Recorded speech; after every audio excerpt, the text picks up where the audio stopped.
you for taking the time to join us for our How to Run a Productive Board Meeting webinar.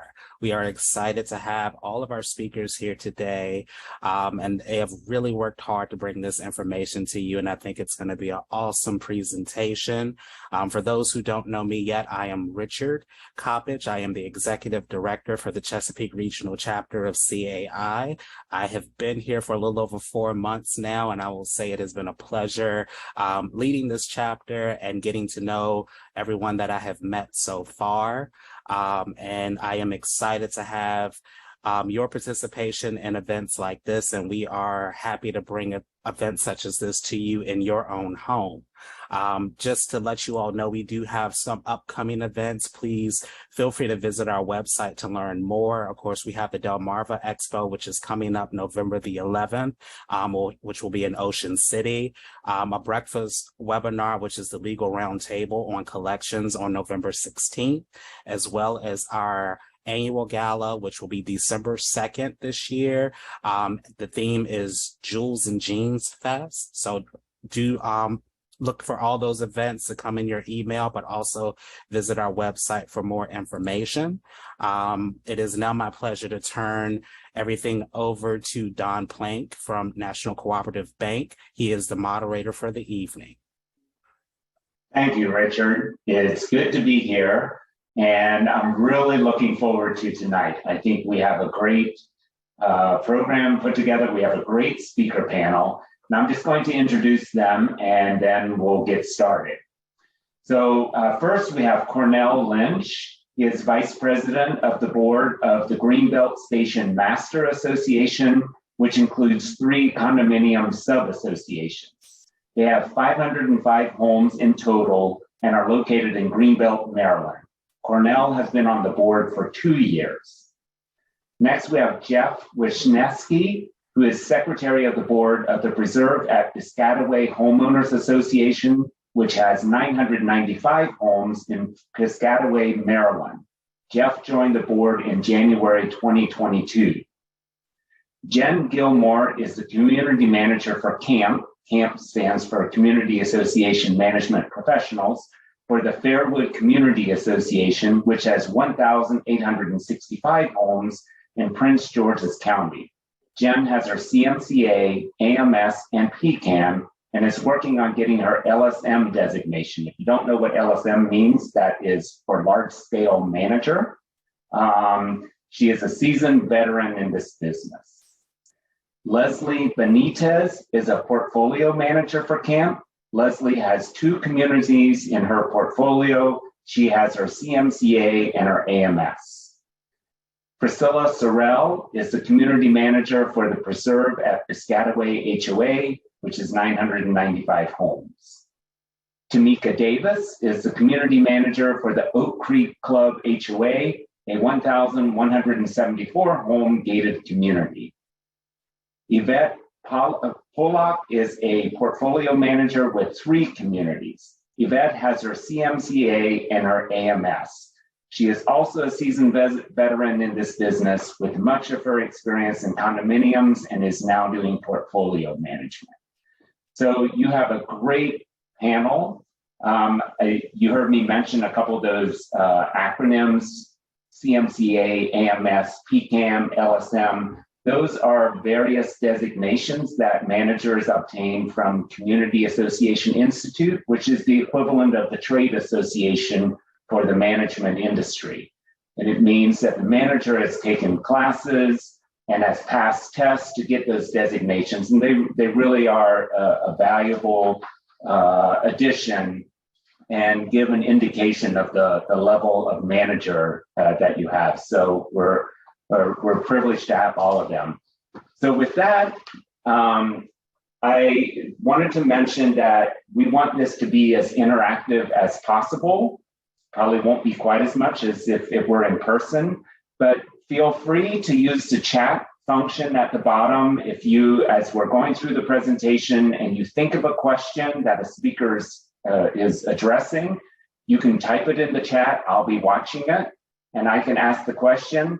The other thing is, if you wish to speak and there's a pause, we're happy to have questions during the session as well, like if you want to unmute yourself and ask a question.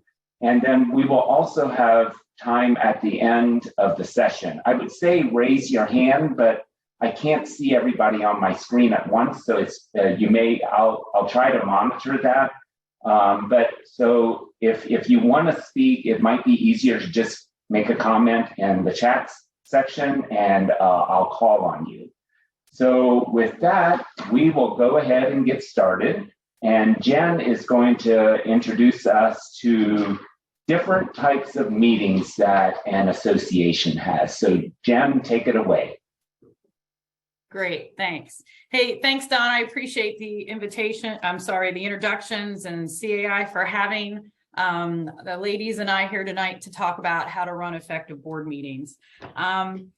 I'd also like to thank everybody who's in attendance. Odds are, if you're here and attending this seminar on a random Wednesday night like this, you're either on a board, a committee, maybe part of an association, probably volunteering in some way, shape, or form. So I wanted to thank you for that. Thank you for your time.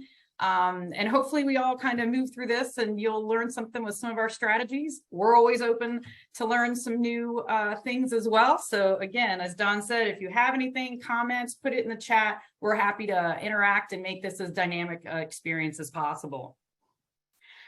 Today's presentation, we're going to share with you kind of just the nitty-gritty and overview.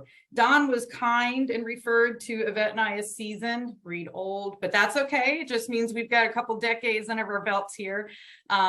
So stick with us as we move through this presentation and hopefully you'll find it informative. First thing I'm going to touch on are the different types of meetings. There's open board meetings, closed executive sessions. I scrunch up my face because that's always one my board struggles with, what can be open, what can be closed. I'm going to touch on that a little bit more in detail later in this presentation. We have annual membership meetings. Those are probably what most people are familiar with. That's when people are running for the board and you get these pesky emails reminding you to vote for somebody running for the board. Those take place at the annual meeting. Then we have town hall meetings with a limited topic. They're typically, I'm going to say a community might be facing a certain project. Maybe it's WSSC coming in or somebody building a development next to your community or something. It's usually very limited. It's a town hall. It's open for everyone to attend. And then there's town hall meetings that we have in a parentheses, open mic. That's sort of like, open meeting, community, come, let's the board wants to hear, the committee members want to hear. There's really no restriction on what can be discussed in those types of meetings. So those are really just our basic overview of the different types of meetings. Moving on to the next slide, it's all about leadership. Again, thank you for attending tonight, because I can't imagine anybody in attendance isn't a volunteer in some way, shape, or form for the association or maybe a fellow manager. We're fortunate enough, we have Jeff and Cornell here tonight who are both sitting and active board members. And it's because of those guys, their leadership and their communities, that we're able to be productive and able to have great community input. Jeff, or Cornell, I'm going to pass this off to you, Jeff, if you kind of want to touch on the leadership aspect of it and what you as a board member see your role as. Sure. Thank you, Jen. So you're thanking us, but frankly, we thank you as well, because we couldn't hold it together. We couldn't have productive board meetings without the support staff. And I would say we're all on an equal par when it comes to that. So we look at how we ensure the financial health of the association we're in. We monitor that closely, of course, and our tenants, our residents, they all want that to be controlled in a positive, professional manner. They want us to maintain the common areas and amenities of the community we all live in. The preserve, of which I'm part of, has 995 homeowners, and it takes up a great deal of acreage. And so the owners want to make sure that we're controlling it and managing it in a proper manner. Then it comes to selecting and partnering with service providers, whether it's the grounds crew that take care of the cutting of the grass, in the winter, the snow removal, or whomever it may be, lighting related and so forth. We want to have a working, engaging relationship with them. And moving on to leading, we want to have a plan every year, and we'll get into that more in this presentation, particularly when we come to what our actual plan is, what our calendar is, what we can look forward to, what we can build towards, and what we address along the way, and what we need to follow up on. And then it comes down to setting a tone for conducting business. The word gets around fast. You'll see that in an upcoming slide, and how we present what we do to the communities in which we live and the roles we play in those communities sets a tone. And you want it to be a positive tone. You want people to understand what we're doing. We take seriously, we take it respectfully. They contribute in our association a monthly dues, a monthly fee. We want them to know that's going to worthwhile costs that we incur. And so that's the initial nutshell of how we try to look and approach the leadership end of being on the board. It's one area that I believe there's always room for improvement. Depending on the background we have, coming to the board or assisting the board and supporting the board, that all can contribute. It can make us more engaging. I think the board meetings need to be informative. I think they need to be timely. I think they need to be engaging, and above all, they need to be necessary, because the residents want to know what's going on, and they may dial in 1 month and you may not see them again for several months, but you want to be able to provide the information that they're seeking when they do dial in, or when they do look to us for some sort of leadership in their community. So based on that, Cornell?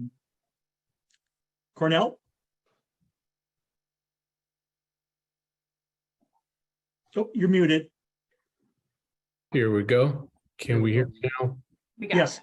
Okay, wonderful. So no, my counterpart Jeff has articulated very well what our role is as leaders. But what I will add to that is that oftentimes when we step into these leadership positions, we want to carry the fact that we're truly homeowners, and that, you know, when we get on the board, hey, I'm going to do the best that I can to make sure my voice, my concerns are heard. But one thing that we do have to do differently once we step into these leadership roles is to ensure, as the five, I'm going to call them tenants for lack of better terminology here. But what we have are these 5 tenets that basically guide and set the agenda, so to speak, for how leadership is to be effective and fluent throughout, you know, our involvement on the board or in our leadership positions. And so keeping that in mind, we oftentimes have to remove our hats as homeowners and actually think about the good of the whole, as opposed to looking at how I would address something as an individual homeowner. And so sometimes that becomes one of the a double-edged sword, so to speak, because you are there for your own particular interest, your own investment as a homeowner. But then from a leadership perspective, these are the tenets that we are responsible for being stewards of.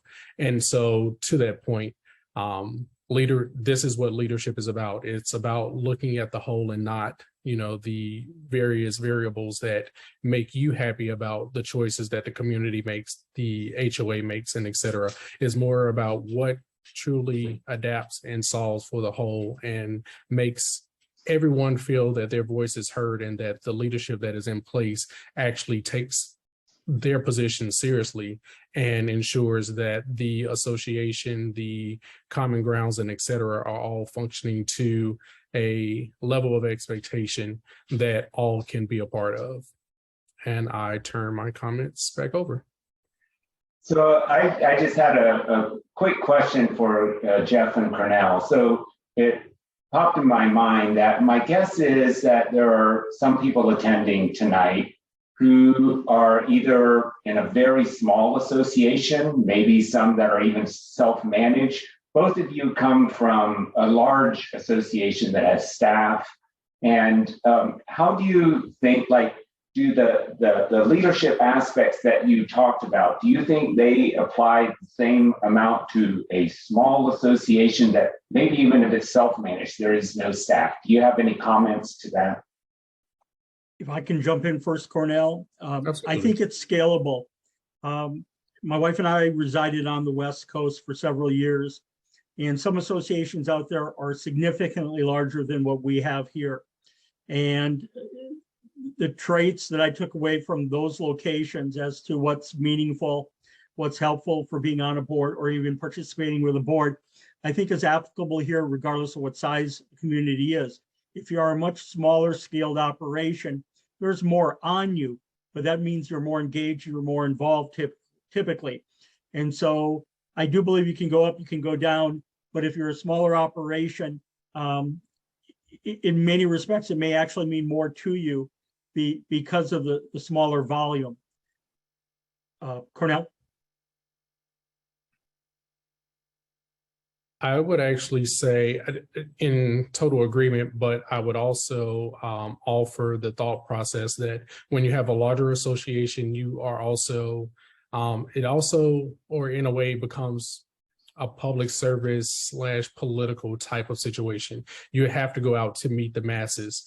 While in a smaller community, you have a closer touch point, so to speak. You're able to walk out, see your neighbor, know everyone by name, depending on, again, scale, depending on size. But when you have a larger community, for instance, Greenbelt Association has condos. I live in a townhome. We also have apartments as well on the grounds. So having to meet those different touch points and understanding what our constituent base is and how we can actually connect with them. Everyone doesn't make it to a board meeting. Everyone does not engage in community chat. Everyone does not send a letter to the respective HOA liaison or to the board themselves. And so it's oftentimes of our responsibility or our ownership of position, better said, that we have to go out and meet them where they are, as opposed to expecting or anticipating their fluid conversation and availability. And to some credit, the same on a smaller scale. Individuals feel as though because you see me, because you know my home, you see certain conditions around that you should automatically know. And oftentimes that's not the case. While we would love to be that thought process, to be in tune with all of our community residents and neighbors, it just still goes to show that no matter how large or small, we're still met with the same situations. It's just the approach of the leadership that you have in place. Mm-hmm. Thank you to you both. So at this time, we have a short poll that's going to pop up on the screen and asking how often your board meets, just to get a sense. So if you could take a few minutes and answer that, that would be great. Well, actually, take 30 seconds.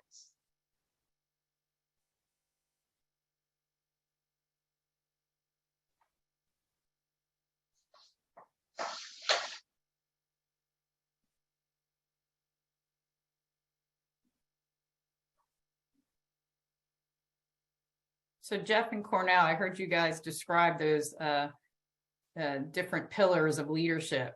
Real quick question, is it easy to lead? If I said yes, I would tell a lie. Okay. It can be challenging at times.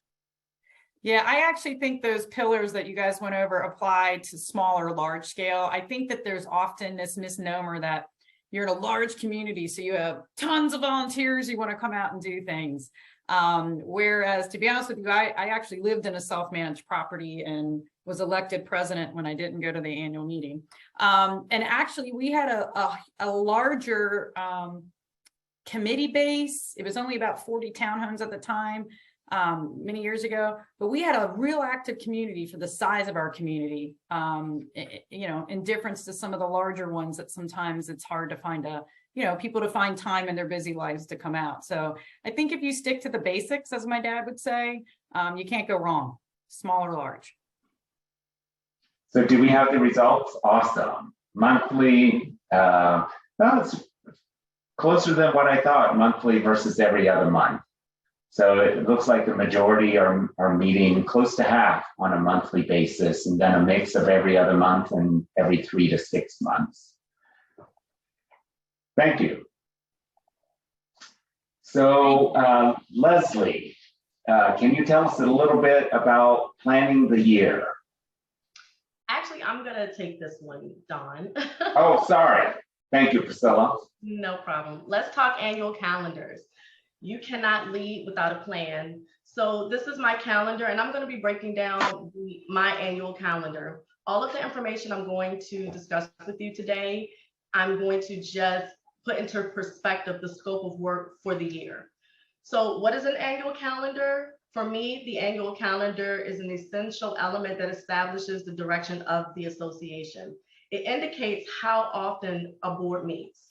It also gives the foundation for a successful board meeting. It also provides the general purpose. I will provide you with the general information for the calendar, and it helps to identify as many controllable activities as possible. With the calendar, it's going to break down specific activities. So the calendar, you want to include critical events such as your board and your committee meeting dates. This is to confirm the date and time each time your board is going to meet during, rather it's every month like the poll, some people stated in the poll, every other month. Also, you are going to make sure that you are providing sufficient notice to the membership. So you want your members to know when the meetings are taking place. You'll also provide social events. Sometimes the events require planning. If it does require planning, who is planning? Is it the manager? Is it the committee? If it is the manager, such as myself and my committee, I need to be able to delegate specific time to the committee for planning. My community recently had a cleanup event. My responsibility was to make sure there were snacks, supplies, waiver forms, sign-up sheets on a Saturday morning. So I needed to make sure that I was here, I had everything that the committee needed, and that the event would be a success. Also, you want to make sure that the renewal of contracts are on your calendar. You're going to need time to bid out contracts sometimes. There are steps involved in bidding out contracts. You may have to prepare an RFP, obtain multiple proposals. So for me, I want to make sure I have enough time to meet with contractors and still maintain my day-to-day responsibilities. Termination of contracts. This is very important. You want to provide sufficient notice based on the contract. You don't want to miss an opportunity to provide sufficient notice and be outside of a window. And if that happens, we all know how difficult it can be to get out of a contract. CDs. If you have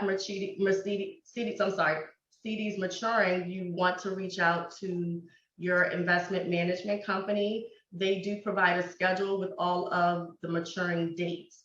Put these on your calendar. It gives you time to reach out to your investment advisor to get any type of recommendations.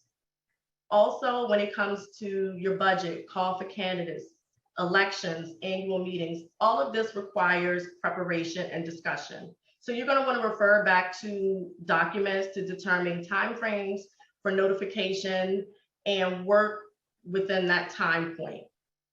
Major repairs and maintenance. These are big planned projects, such as tot lots that need upgrading, amenities that may be added, a water heater that needs replacement, parking and paving. You want to make sure that it's placed at the right time of the year on the calendar. You don't necessarily want to strike your parking lot in the winter time. You may not want to install tot lot equipment in the winter. So that is all going to require planning.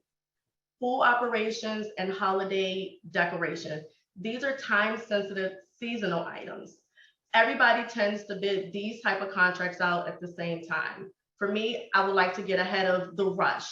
So I'll place this on my calendar at a perfect moment where I know nobody's going to be bidding out a pool contract like in the month of November. I'm going to make sure that I have my contract ready for the board at the start of our January board meeting. Once I have my contracts in place, it does require additional preparation. For example, the pool, I need to make sure that pool and guest passes are ordered in time. Am I going to have to train the pool staff on a pool management software? I need to set time aside to make sure my software is ready to go. Holiday decorations, if I need to purchase additional decorations, or if I need to make sure that everything from lighting to decoration is installed prior to an event.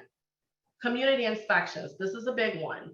This takes a lot of time to plan because you're out in the community. Depending on the community, if you have a management company, you might be down a staff person. So we need somebody to pick up the slack while one person's out in the community, such as answering the phones. One person may be responsible for that. This is something you definitely don't want to miss because you want to be out in the community getting the inspections done. Obtaining any other proposals that are needed, again, preparation. Audits, you want to make sure that, for me, I'm getting with my audit firm to make sure that we're complying and not missing any deadline dates. The reserve study. Typically, a reserve study should be updated every 3 to 5 years. Best practice is to get in touch with your reserve study specialist and determine if it is time for an updated reserve study. Here's a tip that I use. All of the items that I have on my calendar, as you can see, I like to separate it into categories and color code under the appropriate month to specify the activity. For me, by doing this, it helps me to be able to identify specific activities, and it gives the calendar structure and consistency.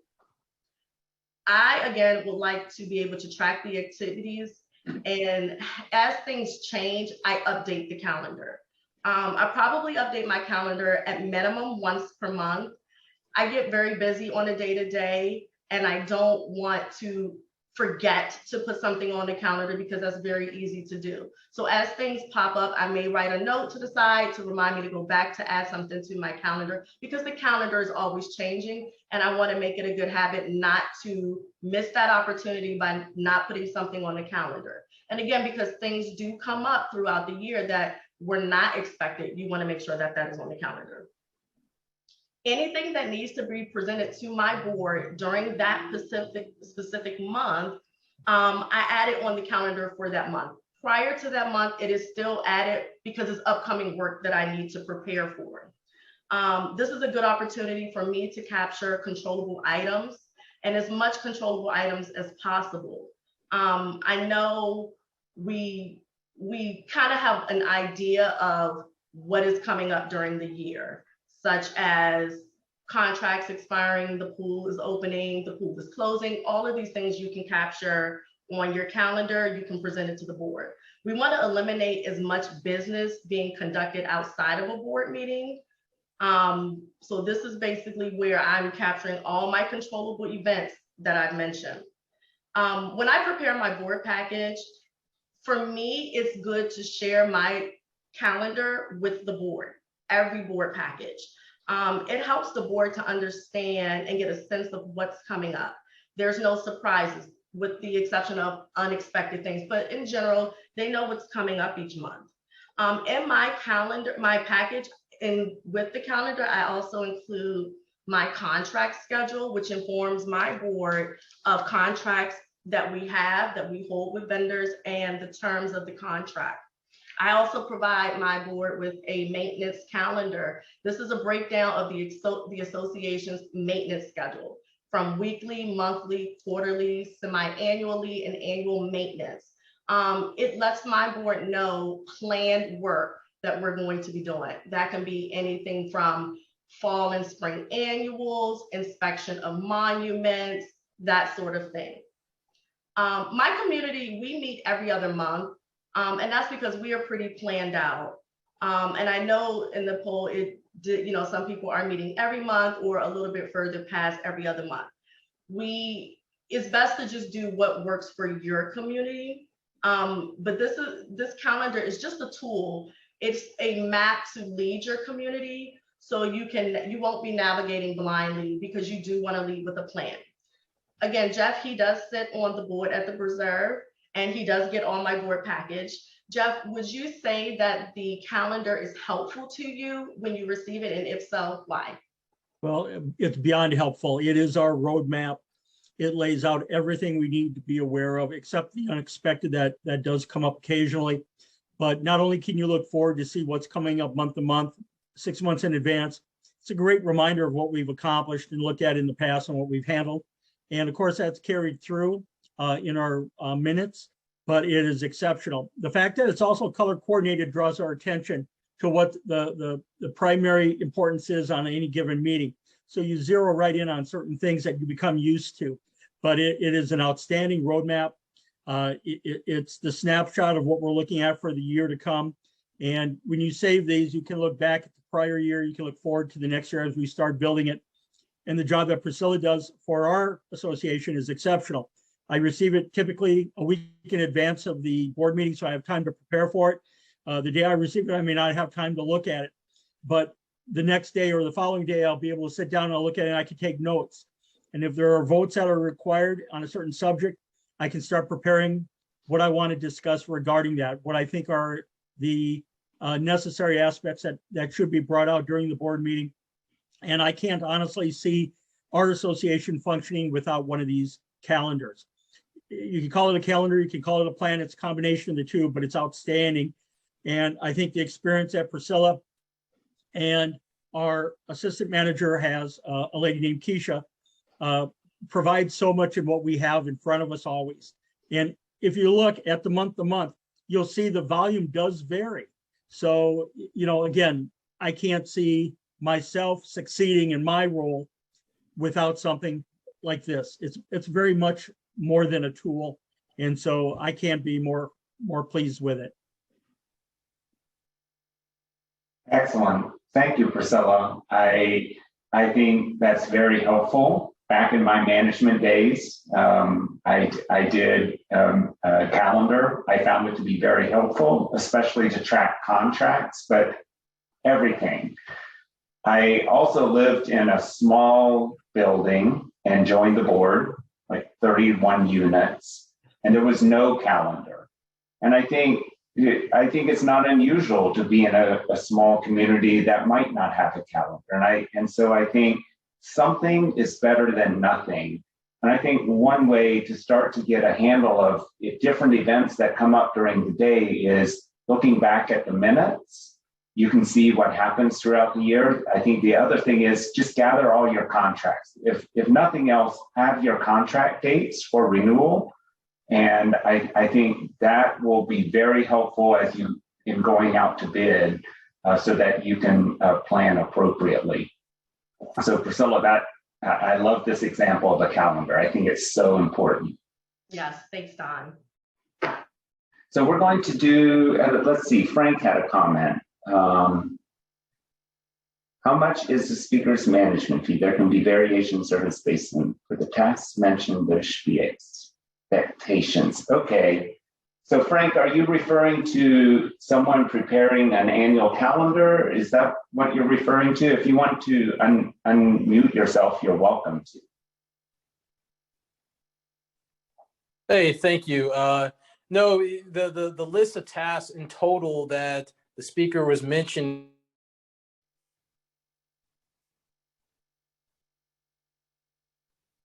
I think you're breaking up a little bit.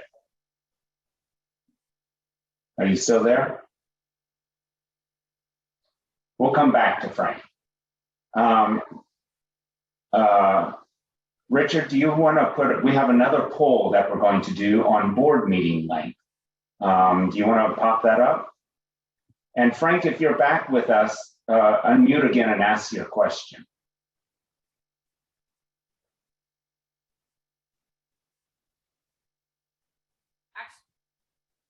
On the poll question, but I'm not quite clear. It says how many people are meeting in person versus virtual, but the actual question is how long are meetings last? Okay, so we got that mixed up, no problem. Answer it as in how long do your board meetings last? All right, perfect. We forgot an option. Not long enough or too long. I'm kidding. Right.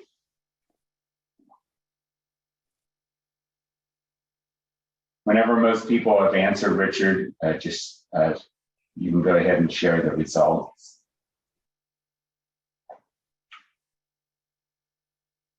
One to 2 hours. Oh, okay. Well, thank goodness 2 to 3 hours is in a minority. I've sat in 2 to 3 hour meetings. They are not fun. Mhm.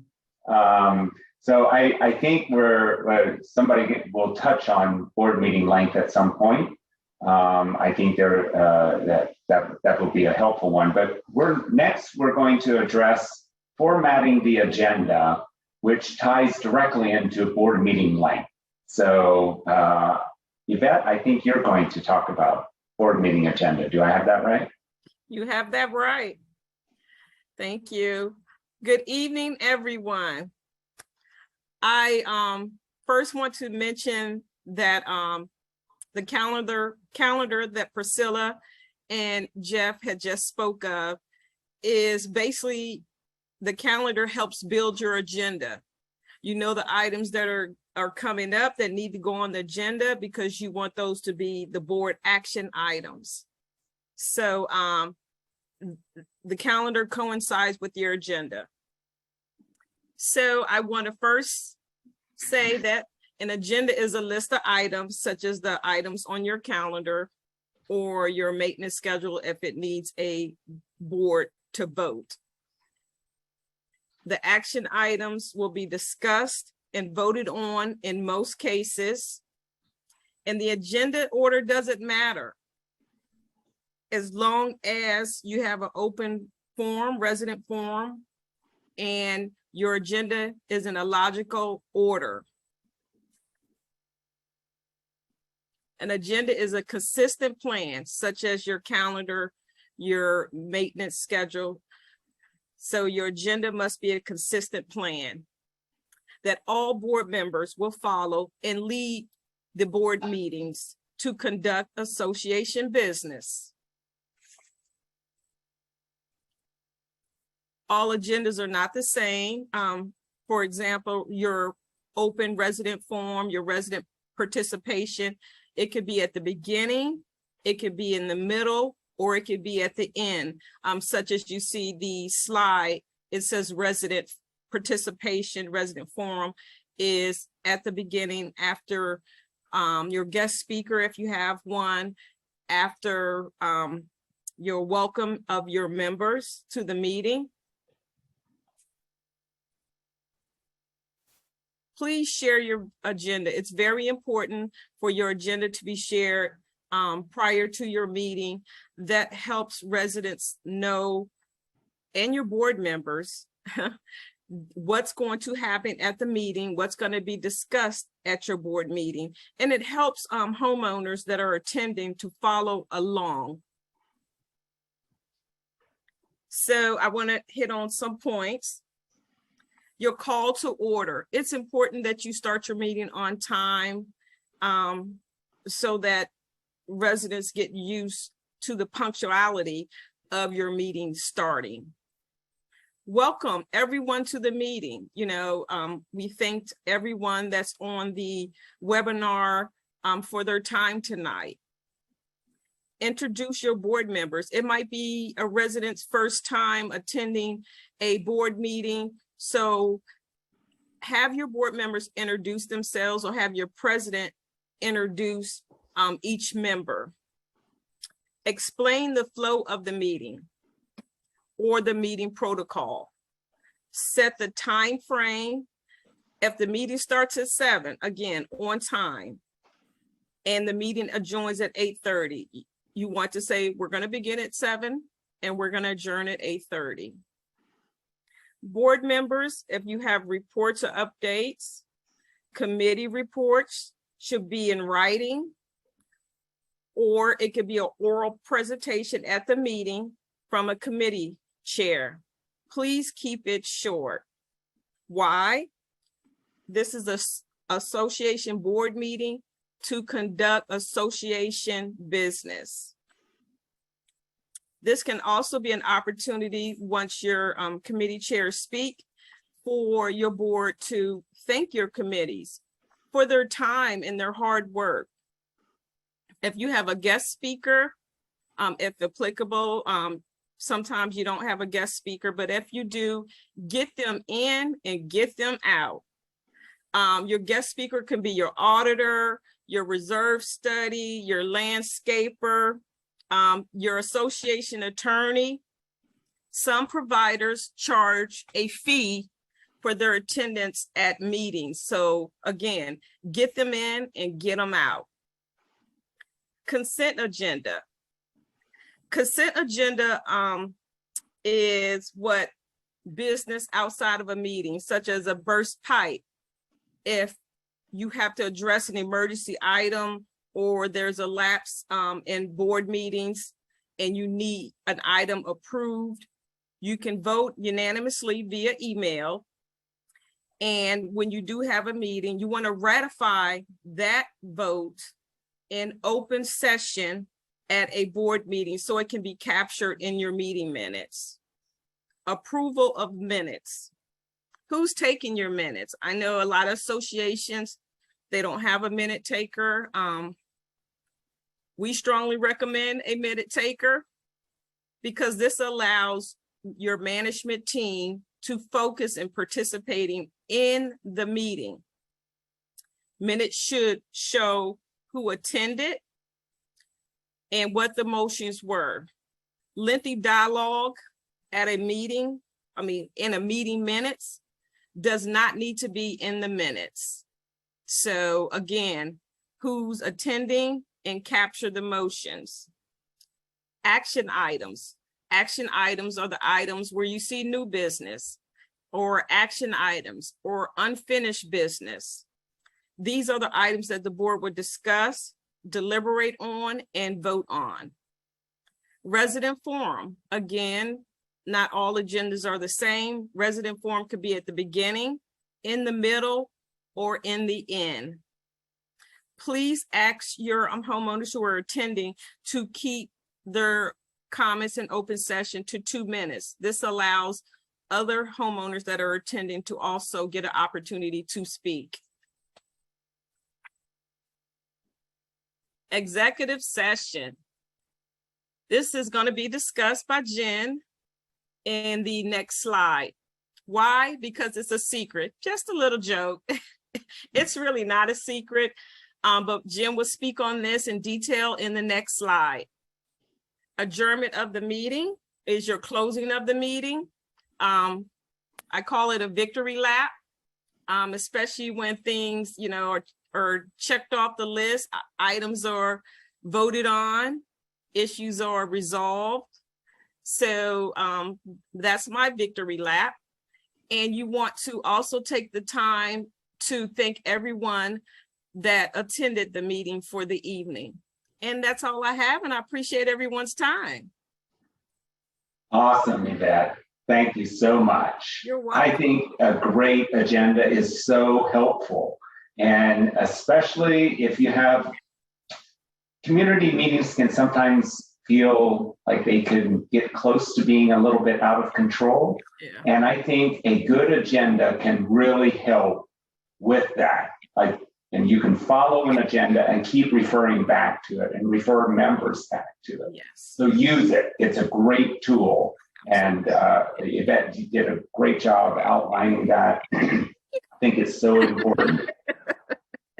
So we have quite a bit to get through yet. So let's move right along. Jen, if you want to tell us about executive session. I will pick up this on executive session. And actually I'm doing the next 2 slides. So if we need to condense, I can move through this pretty quickly. Okay. So first and foremost, executive session, not just something we make up.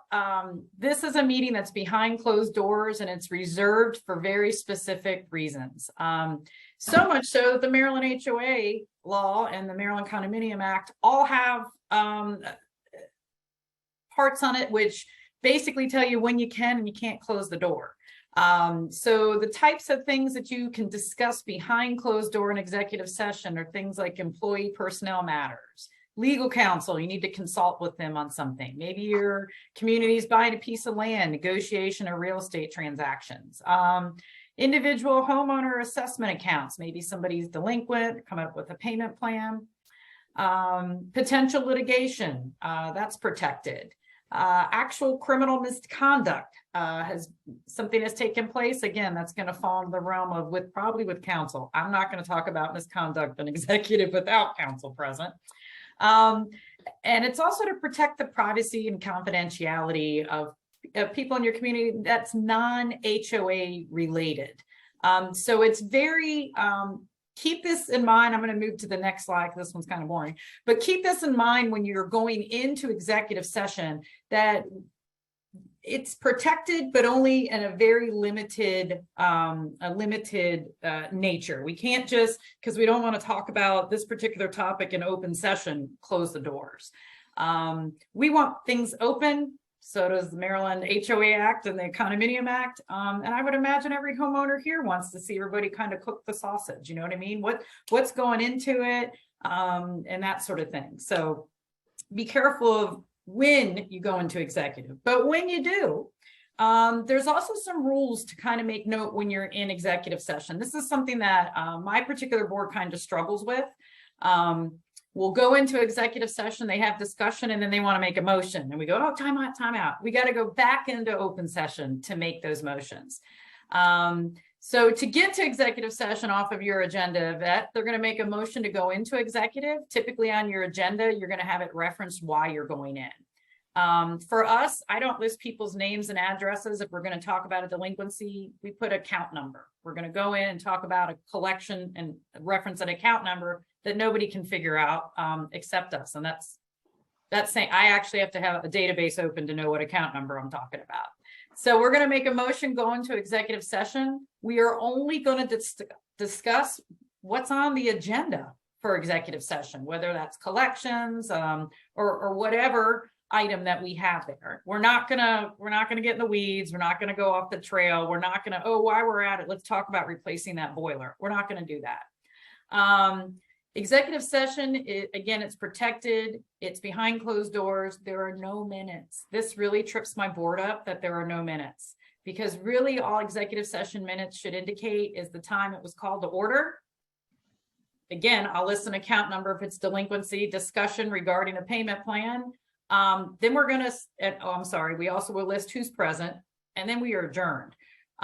Simply because we're not making motions in executive. We're going to basically close that executive session and reopen the open session. Being on Zoom, it's a little bit easier to do. I remember in person, we used to have to either take the board to a separate room to go discuss these matters and come back out into open. And it seemed like the super secret sleuthy room.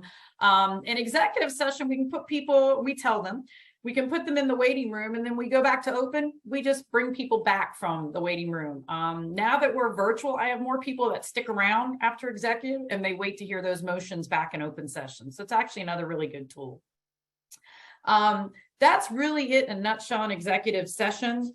Again, it's protected. It's there for a reason. Don't abuse it and stick to the rules. You stick to the rules, you won't get in trouble. So Jen, where would you address owner violations? Are owner violations addressed in executive session, or do you address those in a regular board meeting?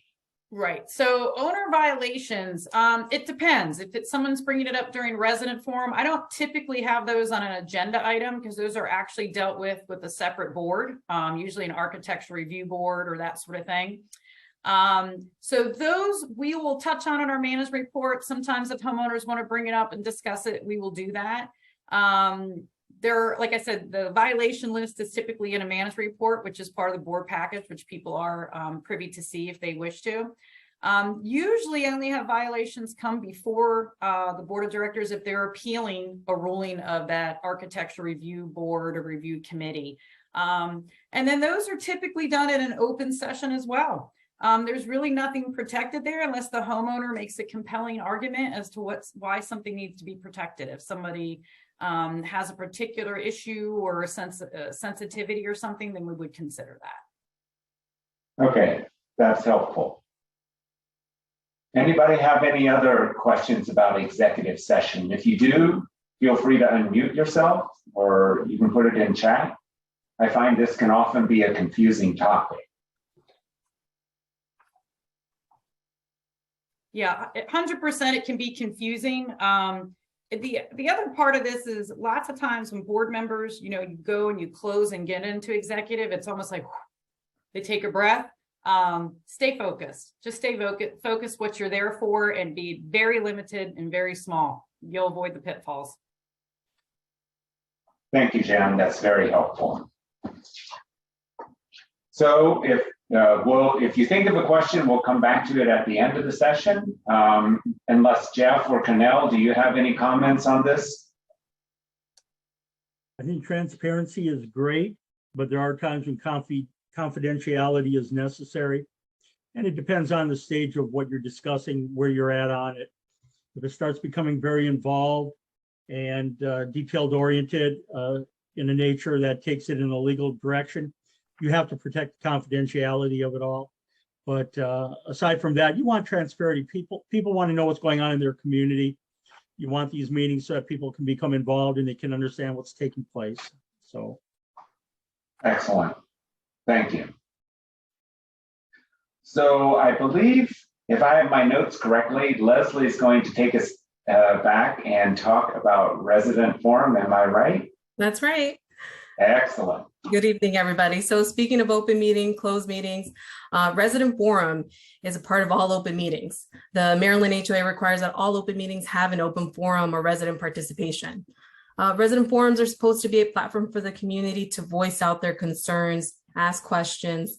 It really fosters a sense of fellowship. It could build trust, and it shows homeowners that you care and acknowledge them. Resident forums look different for all communities. As Yvette mentioned earlier, you can have resident forum anywhere on your agenda. Your community may have them in the beginning or end. I suggest keeping the resident forum at the end so that the board can take care of board business. And as Jen said, really focus in on that board, those board action items and board business. Homeowners have the right to speak at an open meeting, but this does not mean they have the right to hijack the entire meeting. Set timeframes for resident participation and set time limits. I would suggest 2 minutes, just like Yvette, 2 minutes per resident. Inform homeowners before the meeting and let them know that the resident forum is a time limited. Don't feel compelled to answer, have an answer for every question. You don't know, an answer to every question that you're asked. You want to take your time, be fully informed before responding. You may not have the full story, so you want to research it first. Don't react. Thank everybody for bringing their questions or concerns to the board. This helps set a nice tone for the meeting. The president or meeting chair can say, wow, thank you for your question. We're happy to look into that and get an answer for you. This is a great tool to use to diffuse difficult situations. Nice, friendly tones really go a long way. Stay focused on the business and remember that resident forum is just that. It's just resident forum, not open mic. The town hall meeting is an open mic night, not resident forum. And I believe we have a little poll question here for you. We do. And we just want to see, are you meeting in person or virtually? And what is your meeting preference? Well, people are answering that. Jen, we had a question on executive session where someone mentioned that they typically go into executive session after adjourning the board meeting. What do you usually recommend? That it take place within and that you come back out of the executive session to record what happened or make any motions? Right. So technically, if you have executives, you don't always need an executive session. So if you don't need one, don't have one, don't put it on your agenda. But if you do have a need for one, I tend to not adjourn the meeting. I save the adjournment for the adjournment. I mean, victory lap is done when I actually can go home for the evening. So every community, they kind of have what they're used to, not used to. Technically speaking, for me, my understanding would be that you keep it open. We make an announcement we're moving into executive, then we'll be back out, announce any votes or any actions, and then we adjourn. Okay. So yeah, I would do it at the bitter end just because it also tends to not confuse people, because you say adjourn and they go home. What if you want to stick around for when we come back later? Okay, thank you, Jen. So let's see the results. Oh, wow. Okay, awesome. Nice. So it looks like we have a little bit of both virtual and we're getting back into in person. It's being virtual has been a big plus for everybody. It helps boards really better control the meeting, certainly limits time travel, and has increased overall participation. Just look at us right now. Everyone was able to log in and join this meeting from the comfort of their homes or wherever you may be. Now, just because we're on a virtual setting does not mean you shouldn't be actively participating. This goes for everyone, right? Managers, board members, and homeowners. Here are just a few tips to help you have a great virtual meeting and experience. Establish a start and end time, of course. Turn off that chat box during the meeting and open it only during resident forum. It's really it's a distraction. Even us managers, we get distracted with questions in the chat box, and stay focused, turn it off. Mute everyone except the meeting participants, such as the board members, management, and the presenters. Don't allow homeowners to take over the meeting. This is your meeting to conduct board business. Whether you meet monthly or every month, this is your time to get actions taken care of. So you can politely remind the homeowners, hey, we have open forum in just a few minutes. If your question can, hold on to the end. Keep your cameras on at all times. Don't eat your dinner, roam around the kitchen, walk the dog while you're in a board meeting. You want to be actively engaging and participating. Invest in good lighting and a nice professional background, just like you're in a work meeting. And always identify yourself. There's new homeowners all the time joining, so you want to make sure your name and your title is visible for everybody to see. And as we mentioned before, all communities are different, and these tips may not apply to your specific community, but just keep in mind that this is your meeting to conduct board business and stay focused. The point of this presentation alone is just to help you have a more productive meeting, whether you meet it virtually or in person. We can all benefit from tips and tools that everybody's using. So if you do have any helpful tips or you're using something different that I didn't mention, feel free to unmute yourself or pop it in the chat box. We can all benefit from some tips. So one question, Leslie, is how is the town hall open mic different from resident forum? So resident forum is a limited time item on an open meeting. A board meeting is a meeting of a business meeting for the board to conduct action items. The board meets every other month or monthly, and this is the time for them to do those business items. So opening the mic, like for in a town hall meeting, they're usually specific to one topic, as Jen mentioned earlier, and they can speak and have the floor. When we're talking about an open meeting or special meeting, this is the time for the board to conduct those business items that are on their agenda. So it is different. We have it timed. It's a portion in the open meeting, but it's not the entire meeting like a town hall meeting would be. Thank you. And Don, often I find communities where they're finding that they don't have enough time to allow everybody in a meeting during resident forum. They sometimes will then call a town hall meeting and provide more time, because it is very limited. It is dictated by statute that you do give that, a forum at some point there for homeowners. But you're also working with volunteers who are tired after work and their time's limited. So often I find out when we're running out of time in resident forum, we probably need to pulse check and see if we need to go ahead and call a town hall. And nobody makes good decisions after 9 o'clock. Everybody's tired. Good point. The town halls are really helpful, allowing the homeowners to address their concerns in the town hall forum. And then your board meetings don't get so consumed with complaints and issues and things like that. So the town halls have been very helpful for the community that I manage, because we're able to, and then we take the stuff from the town halls and take it back to our board meetings. So that's something you might want to consider if you have an issue with maybe disruptive meetings or meetings where you can't get through your agenda and they're 2-3 hours long. That's right. Excellent. Now you had a comment.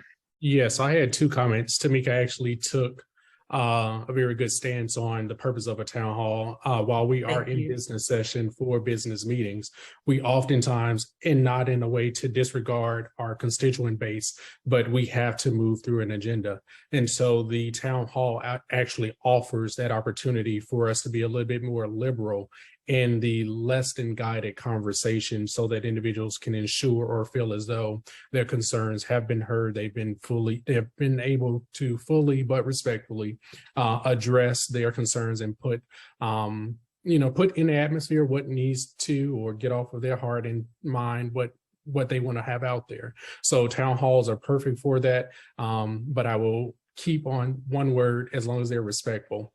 Because we have seen the same way that they can be unruly in board meetings, town hall sessions can turn the same. So for leadership, it is also very important for us to still guide those type of open forum situations.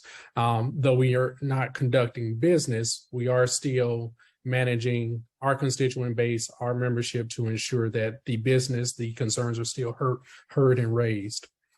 My other point goes back to Joe's comment. And Jen, let me know if your experience would be the same.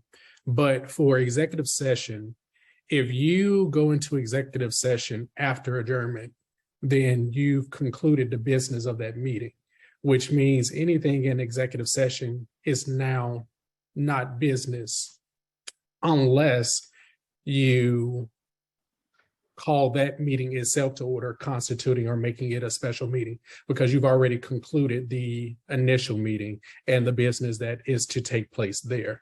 So an executive session after adjournment, especially if it's not called to order, is just a gathering of people to have conversation. There's really no business being taken, or while the intent is for business to be taken, the business meeting has been adjourned. So then the actions in that session are not business. And then two, I heavily rely on Robert's Rules of Order. So, if that's a little bit more technical than what needs to be, but I would definitely recommend to Joe that it does not occur outside of adjournment. Thank you, Cornell. Yeah, good points, Cornell, on that. It also, I don't want to nitpick and I don't want to scare anybody with Robert's Rules of Order, but it is kind of my Bible and my cheat sheet that I keep. But it can be confusing for boards and they're like, wait, where are we going? So yeah, if at all possible, don't adjourn, go to executive, come back in and then say goodnight. So Deirdre, you have a comment or a question. Yes, my comment is, in my community, the reason why we have virtual meetings, one, because of safety. Our office is very small. And on top of that, the community, I'm in a planned community, they control the neighborhood centers. And right now, they are not allowing many meetings to be held if we want to have it in a larger space, because of, they say, safety rules, and because the neighborhood centers have been vandalized. So that's why we have virtual meetings. On the other note, as far as executive board meeting, it was suggested by our lawyer to have it at the end of the main forum. And that way we can have our whatever we need to vote on. We also have, if necessary, a time for residents to appeal their cases if they have received a violation and they want to appeal their fines. So we give them, that private time as well to appeal their cases, and then the executive board can vote on it. So I just wanted to make those comments as well. It's interesting. I like the virtual meeting because many of the board members are working full time and it's convenient. We would love to we did have public meetings. That was before the pandemic. So right now we're looking at the whole thing of safety. Thank you very much. Great comments. So before we move on, just goes a comment on resident forum. Tim makes the comment that he always tells the boards, everyone's opinion should be heard. But just because someone has an opinion doesn't mean the board needs to take action on. I think it's a good thing to keep in mind. So we're going to hear about putting a board meeting package together. And Tamika, I think you are going to tell us about this. Yes, the board package. It's the guide for your meeting. It's very important to help you get through your meeting. Board package prep begins sometimes after your last board meeting. But we do use, again, that annual calendar as a guide. So I'm sure everyone heard annual calendar, I think maybe 3 or 4 times. So that's a guide, because you want to make sure, my particular board, we have meetings every 3 months. So I want to make sure anything that's getting ready to expire is on the appropriate agenda. In your board package, you should include summary memos for each action item. Some members may not have time and have not read the whole board package. I try to provide my board package maybe about 4 days in advance. Our board meetings are on Tuesday. So I try to get the package by that Friday. That gives them the weekend to look through it and provide me with any questions in advance that help them make their decision the night of the board meeting. Of course, you want to write out your motion on your memos and make sure they're clear and in the affirmative. Because they're being recorded, you'll have minutes that are going to be posted of what went on in the meeting.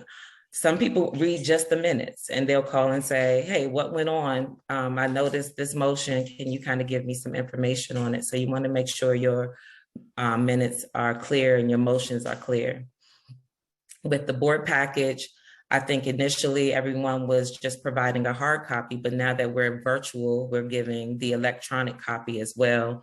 My board does get both copies, the electronic copy and the hard copy. I give myself a hard copy because that's where I take all of my notes and put all of my action items. I know what I need to do the next day, and the post board meeting, I have my own notes as well. Again, the board, it just really gives a good detailed board package, gives the board enough information to make a detailed decision. And giving it to them timely helps them get to you and ask the questions that they need to ask from you.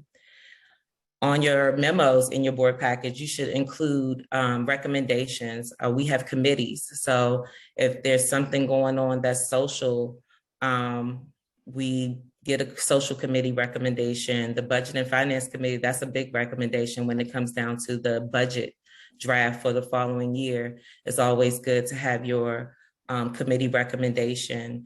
Your management recommendation, if you have management companies, your management recommendation is important too. You have to work with the vendors, your boots on the ground, so your opinion on what's getting ready to happen matters too. So you definitely want to share that with your board, and just make sure they're coming to the board meeting prepared. You want to have as much information as possible in your board packages, just to facilitate those decisions, and it speeds up your meetings. I'd be interested to hear from like Jeff and Cornell, like especially, I would think, how do you find, is it helpful to have those motions written out, even if you might change up the motion, something like how, like, do you typically follow that, or how do you interact with them? I can take this one first, Jeff. It actually is very helpful. Sometimes, and this just goes to what your level of involvement is when it comes to parliamentarian procedure. Sometimes, while you may know exactly what it is that you want to motion for, the phrasing of it matters. So I move as opposed to I motion or anything else like that matters in terms of the actual documentation of a motion. So having those things written out is very helpful. It also helps with understanding the action or the verbiage that needs to be within the motion to ensure that the action is carried out to the specific need. So while the gist understanding of what needs to occur may be there, the wording has to be very precise or specific in many instances, if not all, to truly execute the intended outcome. So it being written out is very, very, very, very, very helpful. And just to add on to that, or to piggyback onto that, that's how ours is done at the Preserve as well. Priscilla and Keisha put it in written format. We receive the board package, we're able to review it, and then we pretty much stick to the script so that we don't in any way change what we're saying. And so I do find it very helpful that way. Excellent. Thanks, Tamika. Thank you. And if I can add, I'm sorry, I'm Keith Pearson. I'm one of the board members actually at Oak Creek with Tamika. And I guess I got an added advantage because I'm retired. So I get plenty of time to review the board package, which is it's a quality product that they put out. And I get a chance to review it well in advance. And ex-military, I'm very meticulous as far as what I see, what I understand, and what needs to be done. And so they get plenty of feedback. And I think the dialogue between myself as a board member and Tamika and the management staff is great. And when I look at the summation that she put as far as the written motion, when all of that coincides, it definitely makes our board meetings run much, much smoother. So my hat's off to her and the management staff. It makes our job as a board member very easy. Thank you, Keith. So Tamika, can you speak to, Barbara has a question, I think is a good one. Yeah. Like you mentioned asking questions and getting answers in advance. And Barbara's question is, isn't that almost like having a meeting ahead of the meeting? What exactly did you mean by that? Thank you for that question, Barbara. I definitely want to clear that up. So it just gives the board member, I've never had the whole board say, hey, all 5 of us want to talk to you about what's in your board package, but you may have a board member. Sometimes it happens when you have a newer board member that's not really familiar with everything that the other seasoned board members are. So maybe they're not comfortable with asking those questions in front of everyone. They want to go into that meeting more informed with a personal understanding. So it's never a situation where the entire board comes and says, Tamika, let's have a conversation about this board package so we can make a collective decision. It's an individual thing. It might be a question about the motion, or maybe they want more information about the vendor, and things like that. So it's just the opportunity for the board members to ask their questions. Maybe they don't want the meeting to be so long-winded and they have 10 questions that they really need answers to make their decisions. They typically can come in advance if you provide the information in advance. I hope that answered your question, Barbara. Thank you, Tamika. I particularly found that true with when board members were considering you mentioned vendors, and there was a contract up and there were a couple different bids. And then inevitably at the meeting, somebody says, so what is the warranty with this work? And at that point, it's too late to find out. And then the decision is deferred again for another month, or you have to make a decision outside of the meeting. And often I found those are the questions that are really helpful to like if a board member has a question, if the manager can get that answer before the board meeting so that a board can actually move forward with the decision. I think you're going to take us into the next slide, Tamika. Yes, the next slide is bring your team to the table. Now your team would be your management company, your vendors, any third party that is going to help you make your decision. I always use your reserve analyst as a third party that you would bring, CPA or auditor. If you have big projects in your community and you have a proposal that you have to present to the board, it's always good to get some feedback from your vendor on why this is needed. To Dawn's point, what's the warranty? How long does it last? You know, what's replacement costs and things like that. So bringing your third parties to the table is always helpful in supporting and making good management and leadership decisions for your association. How about your committee members? Are they part of our team, guys? Absolutely. So Can yeah, I begin look with at this, and when we talk about bringing a team, Tamika, you hit it nail on the head, not only your third party, but often for me anyways, my committee chairs. They've got the pulse of what's going on if my committee members aren't there, but to have those committee chairs there as well. Because, you know, we're all on the same team, homeowners, committee members, board members, and we're just here, we're just the conduit to make it happen. Point. Excellent. So moving on, I believe, Jen, we're back to you on preparing new board members. I clearly drew the short end of the stick here. Either that or I have the gift for gab. I'm going to blame my dad, maybe the gift for gab. Yeah, for those of you who don't know, I'm a second generation in this business, so forgive me. We're going to talk about how we prepare new board members. It's important. It's important that our board members have the same tools that we have when we're looking at things and analyzing things. So one of the key things here is know your governing docs. Often I have new people who move into the community. They're very excited to get in a committee. And we go over a couple of things and they give me their interest and I'm like, okay, great. Well, are you familiar with this or that? Oh no. I'm like, okay, let's start with the governing docs. Let's start with what we got ourselves into and what our expectations and our rules are. And we go from there.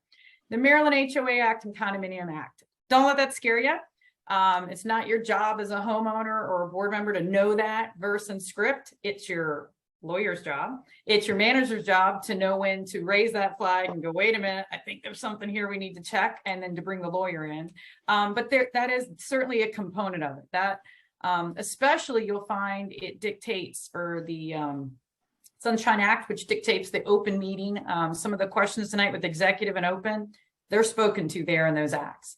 Your annual calendar, which Priscilla's, I have calendar envy because mine does not look as good as yours. Sorry, my board members are on here, but I want yours. So we'll talk later. That's important. That's your roadmap. That's your blueprint. Again, what are we getting ourselves into? And what does that look like? You know, the forecast going forward, your contract schedule, your maintenance schedule, all of those really key blueprints and planning tools that Priscilla spoke to. Your annual budget. I don't know many people on the call if budgets are your things. Don't tell my boss this, but numbers are really not my thing. I've been doing it a couple decades, but I really don't like the numbers. But it's important. No question is stupid. No question is inconsequential. If you want to serve and you're on the board or you're attending a meeting and you got a question about the annual budget, ask it. Odds are 5 other people in the room have the question. They just don't want to ask it. So ask it. And understand it. The annual budget is key.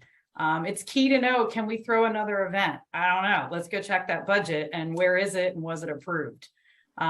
Your reserve study, that's another thing. I actually love a reserve study, but I blame my dad for that. It's the nitty gritty. It's all the stuff. It's that fence. It's the pool. It's the water fountain. It's all the elements there. And again, it's going to forecast. What do you think? What do you think how long it's going to last? What kind of money do we need when to replace it? And how does that affect my HOA fee? That's really kind of what it comes down to for most of us. Your recent financial statements and board minutes. Board minutes, read them. Read them. Try to track, follow what's going on, and get familiar with that. When I have a new board member come on board, I give them the last year's worth of minutes. If you've decided to throw your name in the hat and get elected at my board, you're going to get a binder. It's going to be really organized. It actually might even be color coded, Priscilla, in some way, shape, or form. But it's going to give you all of these tools that you need to kind of reference. You're going to have index and look at them. The minutes to me, when I take over a new community, when I come in, I read the last year or 2 of minutes. That's quite frankly, when I interviewed for my current job, I asked to see their minutes first. Can I see what I'm getting into? Can I read your minutes? And can I kind of see how the tone of your meetings and the topics and the things that you're discussing before I decide I want to be part of this team? And then your most recent financial statement. That's another one. Ask questions. If you don't understand it, if you've got a question, ask them. You can ask me. I might not be able to give you that answer right away, but I'm going to find it for you. And then we're probably all going to learn something in that experience. So this is kind of like my guide that we give to new board members in there. You know, I'll speckle some other stuff in there too, but really that's our nitty gritty. Those are the tools in the toolbox that would make anyone successful. Awesome. Thank you, Jen. Absolutely. So Jeff and Cornell, I think you're going to take us home with the next slide. So I'm not sure who wants to start us off on this. Jeff, maybe? Sure. I kind of touched on it earlier tonight, that the way you handle things in a board meeting sets a tone. It establishes your reputation in the community.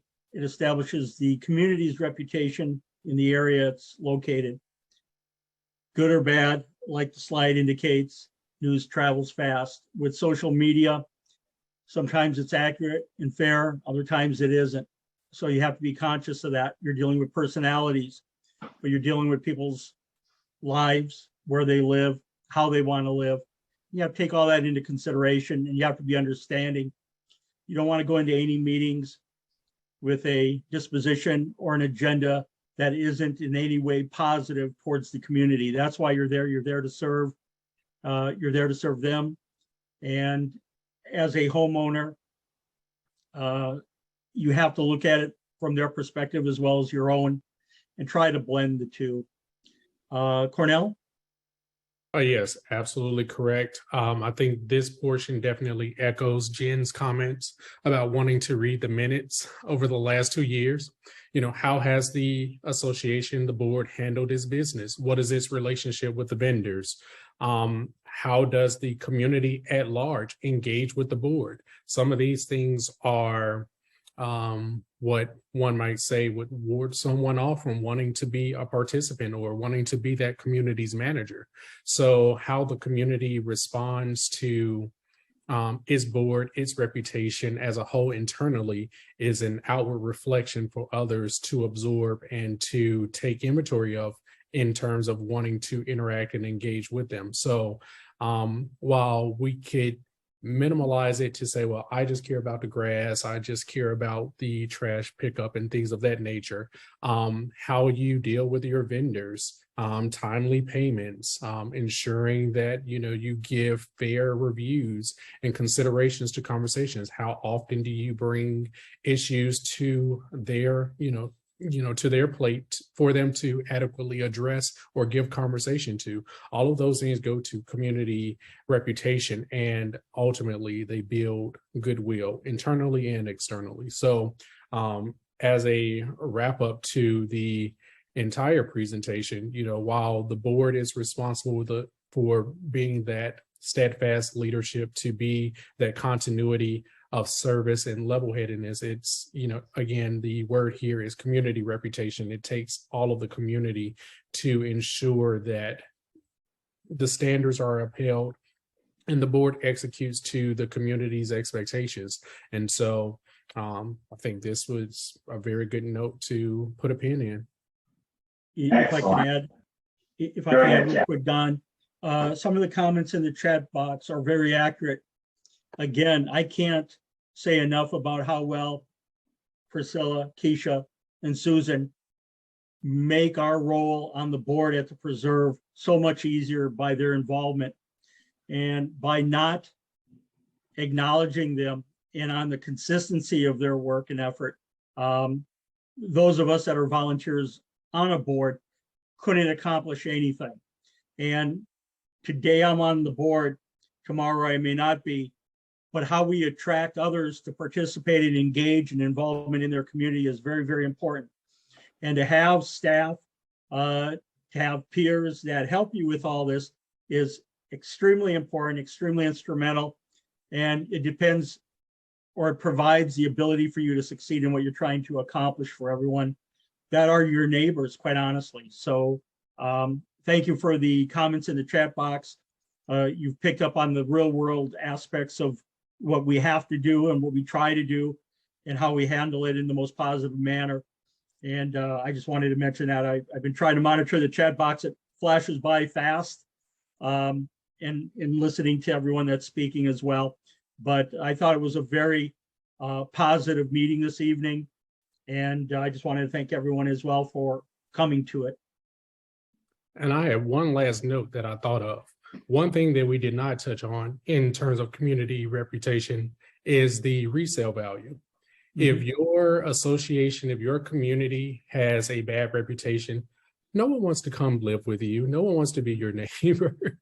So, these things are important. We look at it from the business management side of things with the HOA, with the camp managements and such, who are giving us guidance as to how we should go about our business. But then there's the more tangible piece for the homeowner. They can't guide us in what's appropriate for your engagement within your community. But we as homeowners have to be very cognizant of that and how we engage with our HOA and the reputation that we put forward. Because when you go to put your house up for sale and someone says, oh no, that is the worst community, they are the worst with vendors, they change out vendors every 2 to 3 months or something to that effect. For someone who's looking to homestead, to have that continuity of a decent dwelling and a decent surrounding, those are things that ward individuals off. So think about it from a more personal space as well. Excellent. Well said. Hey, Cornell, you hit it on the head. I mean, I don't know about the rest of you, but my biggest investment in my life is my home, and I want to protect that investment. I want to keep the curb appeal. I want people to live in the neighborhood I live in. And while you were talking, one thing that also popped out as well is, keep that in mind too. I know there's lots of other social media like forums out there, like Nextdoor and Facebook and Instagram and all that good stuff. Keep that in mind as well. I think you'd be surprised how often we have actually had one in last week, a prospective owner who was going to settlement in 10 days and said, hey, I read something. Can you tell me if this is true or not about where I'm moving into? So always keep that in mind. That's something that I keep at, the managers on here. This is what we do for a living. That's what we're programmed to do sometimes, is just we're programmed to look at the numbers and to protect the value and the curb appeal and that sort of thing. And we rely on the board to draw in some of the community aspect. But you hit it on the head. Protect your investment. It's key. Thank you, Jen. So Barbara had asked if the slides will be made available. They will be. They'll be sent out. And then I also wanted to circle back. Frank, did we answer your question, or did you still have a comment? I know that when you started talking, it broke up. And I just wanted to double check on that. Yeah, no, it's probably OBE. No worries. Okay. Does anybody else have a comment or a question that we can address?